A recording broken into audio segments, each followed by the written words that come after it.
Nicole Kidman shocked everyone in September 2025 when she filed for divorce from Keith Urban.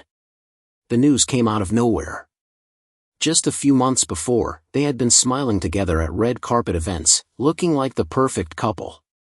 But the truth hidden behind those smiles was far darker. Court documents revealed serious problems in their marriage, including custody restrictions, drug testing, and a pre-signed agreement made before the public even knew anything was wrong. He had stopped showing up at her movie premieres, and rumors began spreading about a young guitarist he kept looking at during his concerts. What seemed like a happy marriage had actually been falling apart for a long time. Nicole Kidman's story began far from the glitz of Hollywood.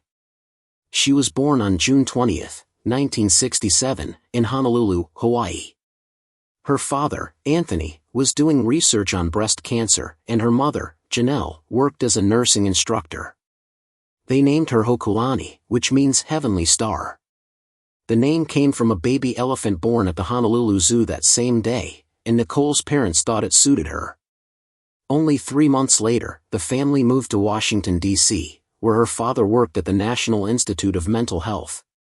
It was 1967, and protests filled the streets. Nicole's parents were deeply involved in the anti-Vietnam War movement. They marched, they protested, and they even got arrested. Her mother was once handcuffed while holding Nicole as a baby during a protest in front of the Capitol. Those stories became part of Nicole's childhood. Her mother later said that those early moments shaped Nicole's strength and activism for women's rights. When Nicole was 3 years old, the family moved back to Australia and settled in a suburb of Sydney called Longwooville. School wasn't easy for her. She was very tall for her age, had red curly hair, pale skin that burned easily, and she stuttered when she spoke. The other children teased her and made her feel like an outsider. She often ate lunch alone and hid in the bathroom to read books. By the time she was 10, she was reading several books a week just to escape into stories. At home, life was also difficult. Her parents were intelligent and passionate, but they struggled financially. Nicole shared a small bedroom with her sister until she was 15. The family had only one TV and strict rules about watching educational programs.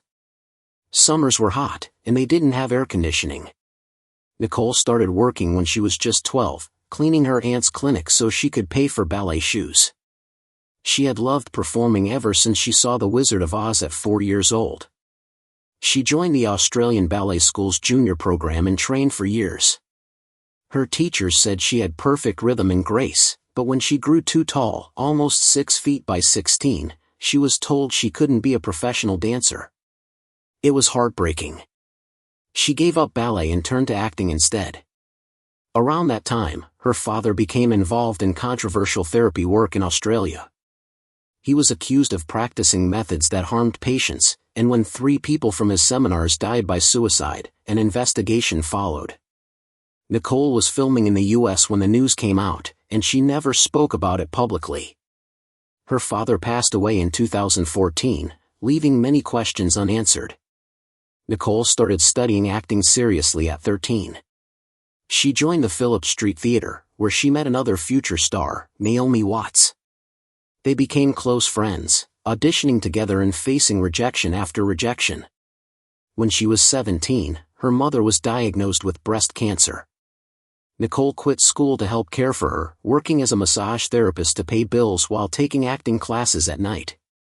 That same year, she landed her first movie roles in Bush Christmas and BMX Bandits. The films were small, but they gave her experience and confidence. Her big break came with the TV miniseries Vietnam and later Bangkok Hilton, where critics praised her performance. By the late 1980s, Nicole had begun to draw attention in Hollywood. She starred in Dead Calm, where she played a woman stranded at sea. The ocean scenes were real, the storms were real, and the fear you saw on her face was real too. She performed her own stunts and proved she was more than a pretty face, she was a serious actress. Hollywood started calling. Nicole moved to Los Angeles, where she struggled to find work. She faced rejection after rejection, often told she was too tall or too foreign. Then came Days of Thunder in 1990, where she played opposite Tom Cruise. Their chemistry was instant. They fell in love on set, and by Christmas Eve that same year, they were married. At first, it seemed like a fairy tale, but the pressure of being married to one of Hollywood's biggest stars wasn't easy. She was constantly told to change her hair, her voice, even her shoes so she wouldn't appear taller than her husband. Despite that, she kept working hard. During the filming of Far and Away, she broke a rib but finished the scene anyway. When she starred in To Die For, her chilling performance finally won her major awards and critical respect. But her personal life was complicated. She and Cruise adopted 2 children, Isabella and Connor, after she suffered miscarriages and an ectopic pregnancy. Behind the glamorous life, she was dealing with grief and silence. Their marriage began to crumble during the filming of Eyes Wide Shut. Director Stanley Kubrick pushed them emotionally to their limits. After 15 long months of filming, the movie was finished, but their relationship wasn't. In February 2001, Cruise called Nicole and told her it was over. She was devastated. She later admitted she was so heartbroken she didn't want to live. The divorce was finalized quickly, with Cruise getting custody of their children through lawyers linked to the Church of Scientology. Nicole said that after the split, wearing high heels again felt like her first act of freedom after years of being told not to. From there, Nicole rebuilt her life and career. Moulin Rouge made her a global icon. She danced through injuries, sang through pain, and earned her first Oscar nomination. Then came The Hours, where she transformed completely into writer Virginia Woolf, wearing a fake nose and studying Woolf's letters. She won the Oscar in 2003, proving she was one of the most talented actresses of her generation. She continued to take risks with roles in Dogville, Cold Mountain, and The Others, showing her depth and emotional range.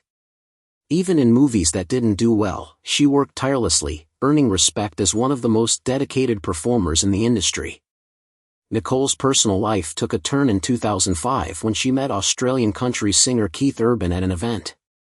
They married a year later in Sydney in a lavish ceremony, but her children from her first marriage were absent due to her estrangement from the Church of Scientology. Nicole wanted a family more than anything. After years of loss, she had 2 daughters, Sunday Rose in 2008 through IVF and Faith Margaret in 2010 via surrogate. She devoted herself to motherhood, even building an elaborate nursery filled with custom art and rare children's books. But behind the picture-perfect image, Keith Urban struggled with addiction. Nicole helped him through multiple rehab stays, even personally driving him to treatment centers. She stood by him, believing love could heal him. For years, they appeared inseparable. She supported him at concerts, he supported her at award shows. But cracks began to show. His career started to slow down while hers reached new heights with Big Little Lies, Lion, and Bombshell. The balance in their relationship shifted. She earned nearly twice his income, and he began touring less. Arguments grew frequent, and therapy couldn't fix the growing distance.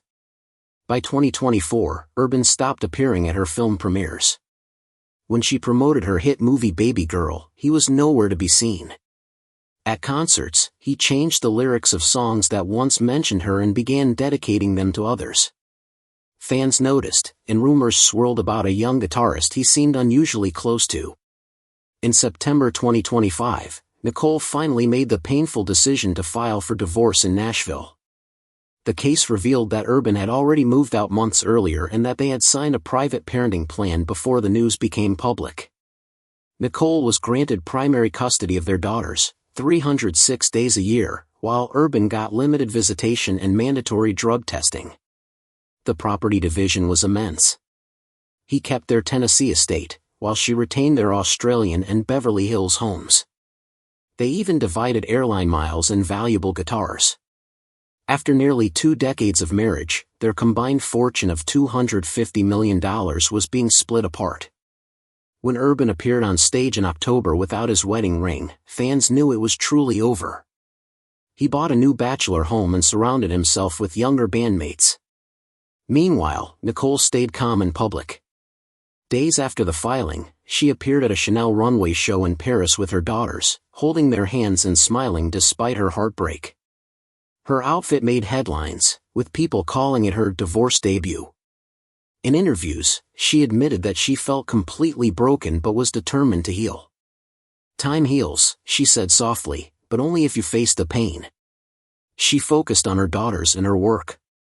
She hired a professional mediator to ensure peaceful co-parenting and began writing a memoir titled Grace and Grit.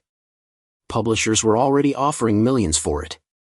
She said she wanted to tell her story honestly, the triumphs, the mistakes, and the moments when she almost gave up. After 19 years, 2 daughters, and countless red carpets, the love story that once seemed unshakable had quietly ended in a Tennessee courthouse. Even through heartbreak, Nicole Kidman stood tall, just as she had done since childhood. From a shy girl hiding in a school bathroom with a book to one of the most powerful women in Hollywood, she had always found strength in her pain. Her journey was never about perfection, it was about endurance. The world had seen her rise, fall, and rise again.